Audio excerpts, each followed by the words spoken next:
আজ যে রেসিপিটার কথা বলবো সেটা কিন্তু কম বেশি সকল বাঙালিরই প্রিয়। ইলিশ ভাপা। এমন কোনো বাঙালি আছে বলুন যার এটা প্রিয় রান্না নয়? তো প্রথমেই আমি এখানে ইলিশ মাছ নিয়ে নিয়েছি। মাছের মধ্যে লবণ হলুদ মাখিয়ে আমি 10 মিনিট মতো রেখে দেবো। এরপর শিলের মধ্যে 2 চামচ সর্ষে নিয়েছি, সাদা সর্ষে। সেটাকে আমি একটা মিহি করে পেস্ট বানিয়ে নেব। আপনারা চাইলে মিক্সিতেও বানাতে পারেন। এরপর বাটির মধ্যে ওই সর্ষের পেস্টটা নিয়ে স্বাদ মতো লবণ আর হলুদ আর তার সাথে কাঁচা সর্ষের তেল নিয়ে খুব ভালোভাবে মাখিয়ে নেব। মাছে লবণ হলুদ মাখানো আছে, সেই অনুযায়ী কিন্তু আপনারা লবণ হলুদটা দেবেন।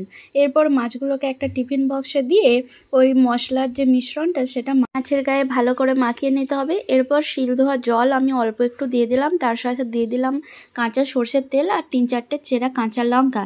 এরপর টিফিন বক্সের ঢাকনা বন্ধ করে 10 মিনিট ফুটিয়ে নিলাম। ব্যাস, একদম রেডি গরম গরম ইলিশ ভাপা।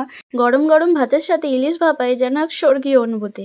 রেসিপিটা ভালো লেগে থাকলে আমার পেজটাকে ফলো করে দিয়ে লাইক কমেন্ট করে দেবেন।